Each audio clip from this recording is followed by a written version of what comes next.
திமுக ஆதவ அர்ஜுனாவை பார்த்து பயப்படுறாங்களா? 100% பயப்படுது. ஏன்னா திமுகவுடைய பல ரகசியங்களை தெரிந்தவர் ஆதவ அர்ஜுனா இன்னும் திமுகவை பழிவாங்க வேண்டும் என்று தீராத வெறியாக அலைகிற ஒரு விஜய்யுடைய வலிமை வாக்கு வங்கியை பயன்படுத்தி கொள்வதற்கு பாஜக தயார் நிலையில் இருக்கு. அவர் அதிமுக கூட்டணி வச்சா அவர் துணை முதலமைச்சர் தான் கிடைக்கும். அவருக்கு இது அவர் ரசிகர்களும் தொண்டர்களும் ஏற்றுக்குவாங்க. துணை முதலமைச்சர் கூட கிடைக்காது. அவரை எடப்பாடி 118 எண்ணிக்கை வரை அமைதியாக இருப்பார். 118 எண்ணிக்கை வந்த பிறகு எடப்பாடி ஜெயலலிதா விஜயகாந்துக்கு என்ன செய்தார்? பாஜகவுடைய நீண்ட ஒரு திட்டம் எப்படியாவது இந்த திராவிட இயக்கத்தை அடித்து நொறுக்கி உடைத்தெறிந்து விட்டு நிர்மலா சீதாராமனை முதலமைச்சர் ஆக்குவதற்கு 5 ஆண்டுக்குள் ஒரு திட்டம் வைத்தார். இவர் திட்டமிட்டு இந்த நெருக்கடியை இயற்கையாக செயற்கையாகவே உருவாக்கினார். திமுக அரசாங்கம் பண்ணிருக்கீங்களா? இல்ல, திமுக இதுக்கு சம்பந்தம். செந்தில் பாலாஜியும் செய்ய வேண்டிய வேலைகளை விஜயே செஞ்சார். ஜெனரேட்டரை நாங்கள் வச்சுக்கிறோம், மின்சாரத்தை கட் பண்ணுங்கன்னு செந்தில் பாலாஜிடா சுமூகமாக காவினரே போய் பேசலாம். அதிமுக எடப்பாடி கட்டுப்பாட்டில் விஜய் கொண்டு வரவே முடியும். ஆனால் இப்போ பாஜகவிடம் வழியக்க போய் சரணாகதி அடைந்திருக்கிறார். தமிழ்நாட்டிலேருந்து வர ஜிஎஸ்டியை கரெக்டாக வாங்கிக்கிறீங்க, ஆனால் தமிழ்நாட்டுக்கு பட்ஜெட்ல நிதி ஒதுக்க மாட்டேங்கிறீங்க. நீங்க படிக்கிற நம்ம பிள்ளைங்களோட படிப்புக்கு நிதி ஒதுக்க மாட்டேங்கிறீங்க, ஆனால் மும்மொழி கொள்கையை திணிக்கிறீங்க. டீலிமிட்டேஷன் என்ற பேர்ல தமிழ்நாட்டோட பார்லிமெண்ட் சீட்ஸ்லையும் கேள்வி வைக்க பாக்குறீங்க. ஒரு படம் தோல்வி அடைந்தால் திருப்பி அவர்களை சந்தித்தால் அந்த தோல்வி தனக்கு ஊட்டி ஆன்மீக பயம். கடலூர் சந்திரசேகர் சொல்லுகிற பயம். நீ உன்னுடைய மனைவி மக்கள் அப்பா அம்மாவை உன்னுடைய வீட்டில் வைத்திருந்தால் குடும்ப பந்தத்தை அறுத்தால் தான் முதலமைச்சர் நாற்காலி உனக்கு. அந்த பக்கம் கடலூர் சந்திரசேகர், இந்த பக்கம் அமித்ஷா. இவரும் காவி 2 காவி எதை சொல்லுகிறதோ அதை தாவியே ஆக வேண்டும். அதான் சார், திமுக தரப்பினர் ஆதரவாளர்கள்லாம் என்ன சொல்றாங்க, விஜய் அவர்கள் 41 உயிர் இழந்ததுக்குமே ரொம்ப வருத்தம்லாம் தெரிவிக்கல, அவர் அரசியல் பண்றது தான் நோக்கமா இருக்காருன்றாங்க. அது உண்மையா சார்? இல்லை, அது அவர்கள் சொல்வதற்கு அவர்கள் தகுதியே.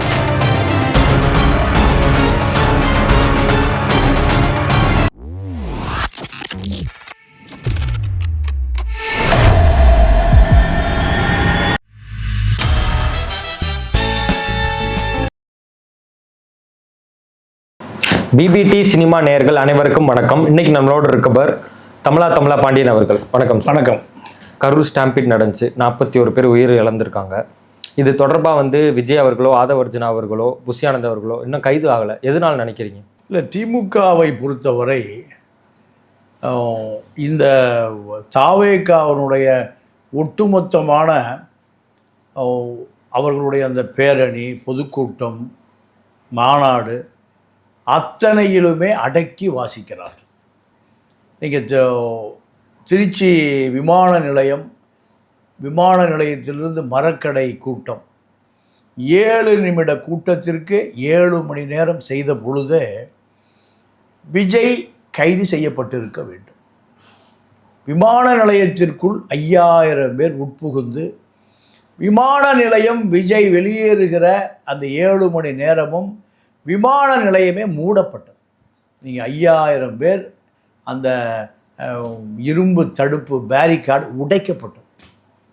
இதெல்லாம் நடந்து கொண்டிருந்த பொழுதே மத்திய மாநில உளவுத்துறைக்கு முழு தகவலும் போய் கொண்டிருந்தது. ஆனாலும் நடவடிக்கை எடுக்கப்படவே இல்லை.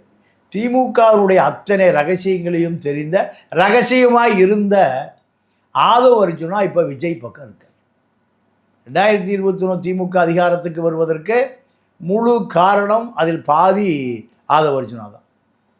ஆதவ அர்ஜுனாவுடைய வாய்ஸ் ஆஃப் காமன் திமுக முதலமைச்சர் ஆவதற்கு மாப்பிள்ளை சபரீசனோடு சேர்ந்து பணியாற்றி கொண்டிருந்தது.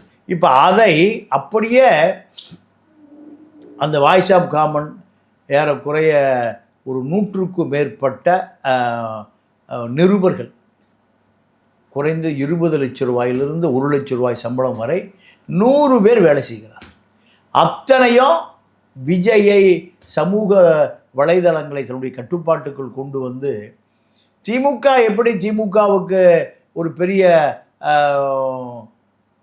ப்ரமோஷன் செய்கிறதோ அதே போல் இந்த வாய்ஸ் ஆஃப் காமன் விஜய்க்கு செய்கிறது. அப்போ திமுக வந்து ஆதவ அர்ஜுனாவை பார்த்து பயப்படுறாங்களா? 100% பயப்படுது. ஏன்னா திமுகவுடைய பல ரகசியங்களை தெரிந்தவர் ஆதவ அர்ஜுனா.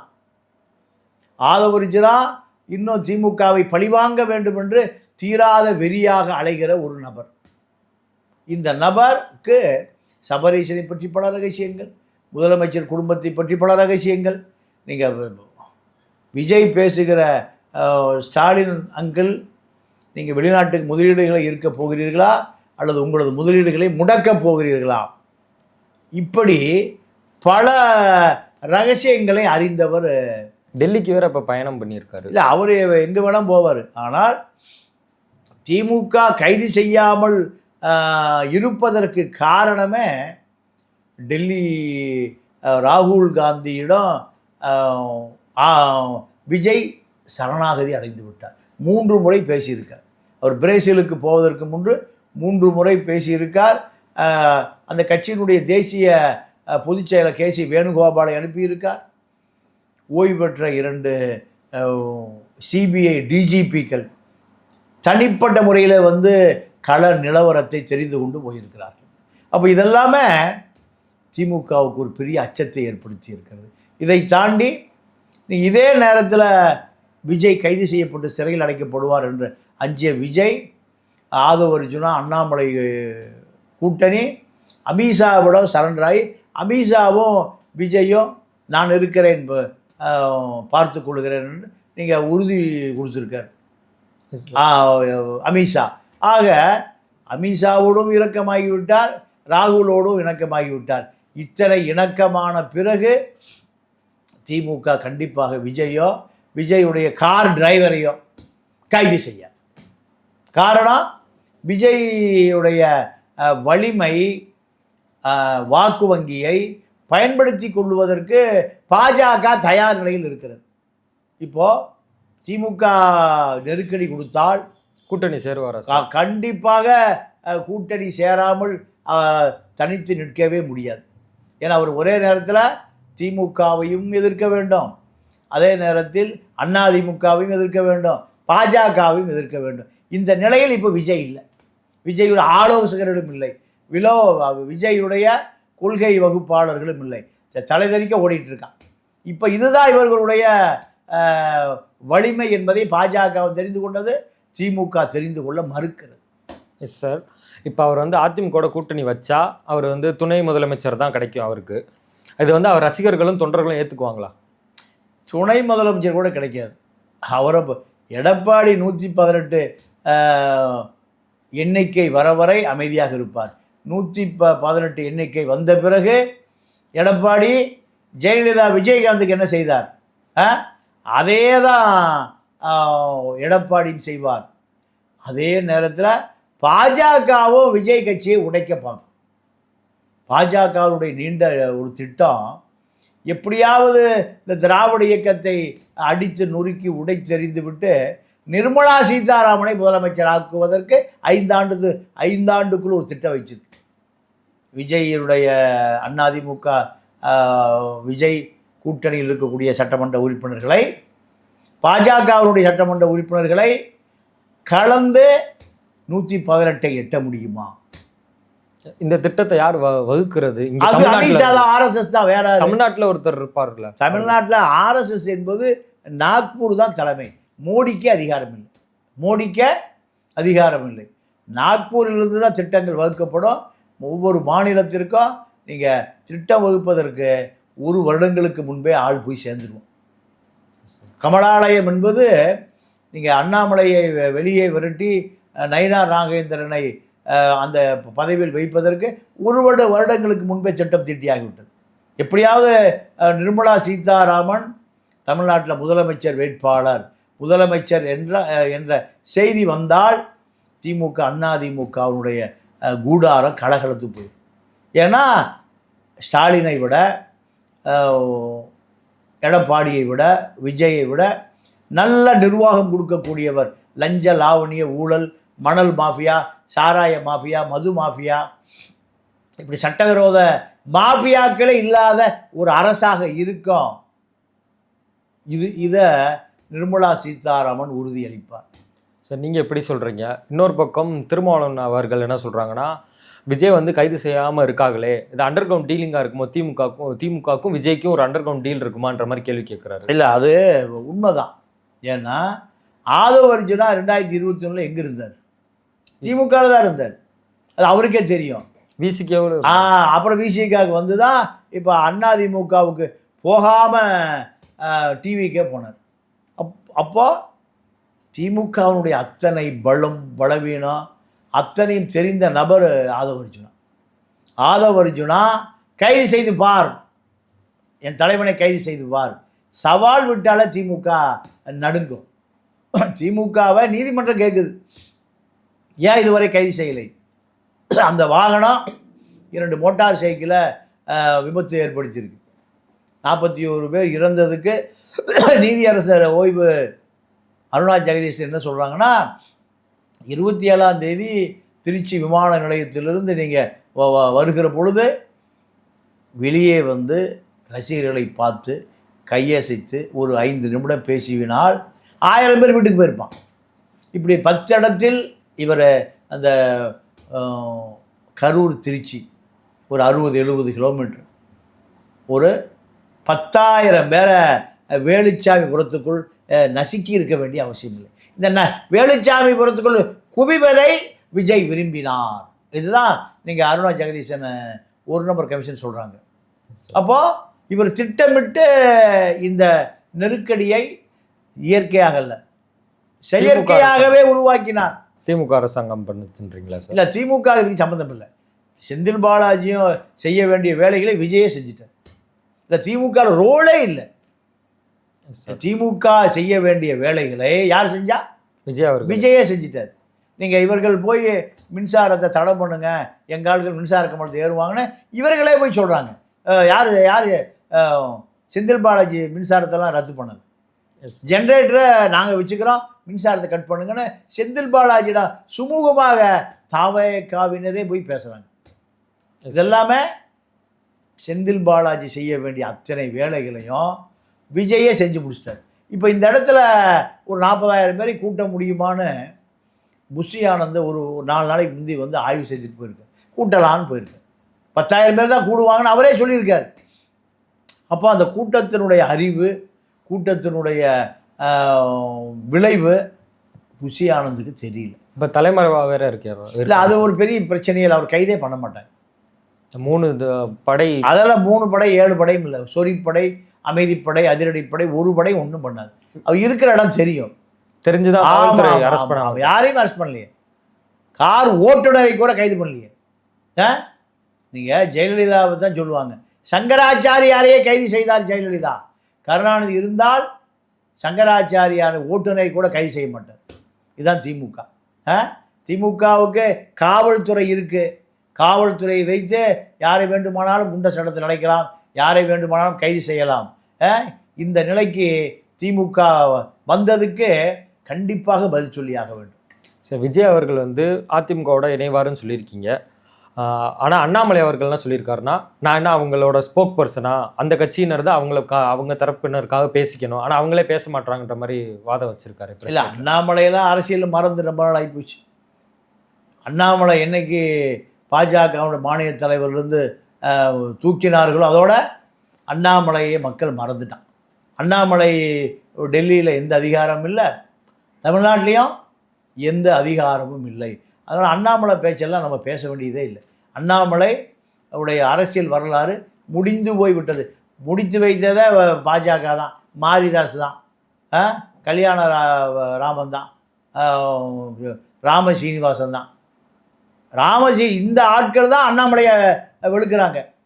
80 கோடி ரூபாய்க்கு எப்படி நிலம் வாங்கினேன், நொய்யலாத்தை எப்படி மடக்கினேன், 80 கோடி எப்படி 4.5 கோடி ஆக்கினேன், 40 லட்சம் எப்படி வரி கட்டினேன், பத்திரப்பதிவு கட்டினேன். இது யார் சொல்கிறா? பாஜக இணையதளங்களை சொல்லுது. அதனால் இனிமேல் அண்ணாமலை என்பவர் காற்று போன பலூன். அந்த காற்று போன பலூனில் எதுவும் செய்ய முடியாது. சார், அப்போ விஜய் அவர்கள் கண்டிப்பாக அதிமுகவோட இணைஞ்சு 26 எலெக்ஷனை வந்து சந்திப்பார் கண்டிப்பாக, அப்படி தானே சார் சொல்கிறீங்க? இல்லை, பாஜக இந்த வேலையை அதிமுக எடப்பாடி கட்டுப்பாட்டில் விஜய் கொண்டு வரவே முடியல. ஆனால் இப்போ பாஜகவிடம் வழியக்க போய் சரணாகதி அடைந்திருக்கிறார் விஜய், திமுகவிடம் வந்து தப்பிப்பதற்காக. அப்போ பாஜக தான் சொல்லுகிறதையெல்லாம், தான் செய்வதையெல்லாம், சொல்லுவதையெல்லாம் விஜய் கிளிப்புள்ளையை போல செய்வார்னு பாஜக நம்புது. பாஜகவுக்கு ஒரே நோக்கம் இங்கே திமுகவை வெற்றி பெற விடக்கூடாது. அந்த காரணத்தினால் பாஜகவினுடைய திட்டம் இன்னும் 6 மாத காலம் இருக்கு. ஆனால் கரூர் நிகழ்ச்சி அதை அரை நாளாக்கி விட்டது. 27ஆம் தேதி நிகழ்ச்சி நடக்குது, மரணம் அடைகிறார்கள். 28ஆம் தேதி இரவுக்குள் பாஜகவிடம் சரணாகதி அடைந்து விட்டார் விஜய். விஜய கரூர் நிகழ்ச்சிக்கு முன்பு புலிப்படம் எடுத்து அது 10 வருடம் ஆகிவிட்டது. 5 கோடி ரூபாய் வரி ஏய்ப்பு கட்டியே ஆகணும்னு விஜய்க்கு வருமான வரி நோட்டீஸ் அனுப்பிச்சது. இதை கேள்விப்பட்ட அந்த படத்தினுடைய தயாரிப்பாளரும் விஜயினுடைய 25 வருட பிஆர்ஓ பிடி செல்வகுமார், நீங்கள் திருவனந்தபுரம் மருத்துவமனையில் இதய அறுவை சிகிச்சை நோய் செய்து படுத்துட்டார். அவருக்கு ஒரு நலம் கூட விசாரிக்கல. விஜய் ஒரு 25 ஆண்டு காலம் அவருக்காக உழைத்த ஒரு நபர். இந்த நபரை அஜித் உட்பட சூர்யா அத்தனை பேரும் பேசியிருக்காங்க. திருவனந்தபுரம் மருத்துவமனையில் அவசரமாக அவர் சொந்த ஊர் கன்னியாகுமரி மாவட்டம் அங்கே அனுமதிக்கப்பட்டு இப்போ அவர் சுகமாக இருக்கார். இது போன்ற விஜய் நன்றி கெட்ட மனிதன். நீங்கள் சொன்னீங்க பிடி செல்வகுமார் அவர்கள் வந்து புலிப்பட தயாரிப்பாளர், அவரை ஏன் விஜய் அவர்கள் போய் சந்திக்கலன்னு நினைக்கிறீங்க? இல்லை, விஜயுடைய பழக்கம் என்னென்னா, ஒரு படம் தோல்வி அடைந்தால் அந்த தயாரிப்பாளர் ராசி இல்லாதவர். கேடி குஞ்சுமோன், ஆஸ்கர் ரவிச்சந்திரன், இப்படி பல பேர் அவர்களை இவர் திரும்பியே பார்ப்பதில்லை. ஏன்? ஒரு படம் தோல்வி அடைந்தால் திருப்பி அவர்களை சந்தித்தால் அந்த தோல்வி தனக்கு ஒட்டிவிடும். ஆன்மீக பயம், கடலூர் சந்திரசேகர் சொல்லுகிற பயம். இதனுடைய விளைவு தான் பல பட தயாரிப்பாளர்கள், இவரை வைத்து படம் எடுத்த பல தயாரிப்பாளர்கள் சூசைட் பண்ணி செத்து போயிட்டாங்க. என்ன சார் சொல்கிறீங்க? தற்கொலை பண்ணி செத்துருக்கான் பல தயாரிப்பாளர்கள். விஜய் பார்க்கவே மாட்டார். அடுத்த படத்துக்கு பூஜை போடலாம், நீ கால் ஷீட் குடியா. எம்ஜிஆர் ஒரு படம் தோல்வி அடைந்தால் அடுத்த படத்துக்கு பூஜை போட நான் டேட் தரேன்னு சொல்லுவேன். விஜய் பார்க்கவே மாட்டார். நீங்கள் 25 ஆண்டு காலமாக விஜயிடம் பிடி செல்வகுமார் பிஆர்ஓவாக இருந்து பல போராட்டங்களை நடத்தியவர். ஆனால் இன்றைக்கி அவர் இதய அறுவை சிகிச்சை செய்து ஓய்வெடுத்துட்டு இருக்கார் திருவனந்தபுரத்தில். அத்தனை முன்னணி நடிகரும் பேசியிருக்கான். 25 ஆண்டு காலம் உழைத்த நீ ஒரு நலம் கூட விசாரிக்கலைன்னா நீ நன்றி கெட்டவன். நன்றி என்றால் உனக்கு என்னன்னே தெரியாது. கோவாவில் கீர்த்தி சுரேஷ் திருமணம் நடக்குது. அங்கே திரிஷாவோடு தனி விமானத்தில் போகிறாய். அது உனக்கு ரொம்ப அவசியம். ஆனால் உன்னோடு 25 ஆண்டு காலம் இருந்தவன், உனக்கு ரசிகர் மன்றம் வைத்திருந்த ஒருவன் தெருவில் விரட்டி விட்டேன். உனக்காக பல அரசியலை செய்த பல பேர். பாண்டிச்சேரியில் ஒரு கட்சிக்காரன் விக்கிரவாண்டி மாநாடு நடக்கும்போது இரவிரவாக அந்த மாநாட்டு வேலைகளை செய்தவன் செத்து போயிட்டான். அங்கே எட்டியே பார்த்து புதுச்சேரிக்கு போகவே இல்லை. இப்படி நன்றி என்றால் என்னவென்றே தெரியாத நபர் தான் இந்த ஜோசப் விஜய். இப்போ பாஜகவினுடைய பிடியில் முழுமையாக மாட்டிக்கொண்டார். இந்த பாஜக அரசியலிலிருந்து இனிமேல் இவரை மீளவே முடியாது. சார், அவர் மீள்றதுக்கே வாய்ப்பு இல்லைன்னு சொல்கிறீங்க. அது கண்டிப்பாக இதுதான் உண்மையா? அது இல்லை, அதுக்கு வேறு ஏதாவது வழி வச்சு அவர் வெளியே வருவாரா சார்? இல்லை, இப்போது அவர் மனைவி அவரை பிரிந்து லண்டனில் இருந்தாங்க. இந்த 27ஆம் தேதி நிகழ்ச்சிக்கு பிறகு மனைவி அவசரமாக பறந்து வந்திருக்காங்க. பறந்து வந்து இப்போ இதுவரை அவரை தொலைபேசியில் தான் சந்திச்சிருக்காங்க. நேர சந்திக்க மறுத்து விட்டார். இது நேற்று செய்தி. எதனால சார்? நீங்கள் கடலூர் ஜோசி என்ன சொல்கிறான், நீ உன்னுடைய மனைவி மக்கள் அப்பா அம்மாவை உன்னுடைய வீட்டில் வைத்திருந்தால் உனக்கு சம்சாரி யோகம் வரக்கூடாது. யோகி ஆதித்யநாத்தை போல, மோடியை போல சம்சாரம் குழந்தை குட்டி குடும்ப பந்தத்தை அறுத்தால்தான் முதலமைச்சர் நாற்காலி உனக்கு உறுதி. எதை ஒன்றை இழந்தால்தான் ஒன்றை அடைவாய். இதை ராமர் சொன்னது. இப்போ கடவுள் சந்திரசேகர் அதான் சொல்கிறார். அதான் சார் இப்போ இழந்திருக்காரு, இப்போ சேர் அடைவாரா சார்? அதை முடிவு செய்கிறது அமித்ஷா தான். இப்போ விஜய்க்கு தலைவர் அமித்ஷா தான். அமித்ஷா எதை சொல்லுகிறாரோ அதை கேட்க வேண்டிய இந்த பக்கம் கடவுள் சந்திரசேகர், இந்த பக்கம் அமித்ஷா. இவரும் காவி இவரும் காவி, ரெண்டு காவி எதை சொல்லுகிறதோ அதை சாவியே ஆக வேண்டும். இதான் விஜயுடைய இன்றைய நிலைமை. அரசியல் சூழ்ச்சியில் சிக்கிட்டாரா சார் அவர்? அவரே ஒரு சூழ்ச்சி. அவர் எங்கே போய் அரசியல் சூழ்ச்சி சிக்கிறார்? அவரே ஒரு சூழ்ச்சி. அதனால் அவருக்கு அரசியல் சூழ்ச்சி செய்ய வேண்டிய அவசியமே இல்லை. சூழ்ச்சி யார் யார் செய்வார்களோ அந்த சூழ்ச்சியை அவரே செய்து கொள்வார். அதான் சார், திமுக தரப்பினர் ஆதரவாளர்கள்லாம் என்ன சொல்கிறாங்கன்னா, விஜய் அவர்கள் 41 உயிர் இழந்ததுக்குமே ரொம்ப வருத்தம்லாம் தெரிவிக்கல, அவர் அரசியல் பண்ணுறது தான் நோக்கமாக இருக்காருன்றாங்க. அது உண்மையா சார்? இல்லை, அது அவர்கள் சொல்வதற்கு அவர்களுக்கு தகுதியே இல்லை. விஜய் டிரைவர், விஜய், புஷி ஆனந்த், ஆதவ அர்ஜுனா, நிர்மல்குமார், அத்தனை நிர்வாகிகளும் இதற்குள் சிறையில் அடைக்கப்பட்டிருக்க வேண்டும்.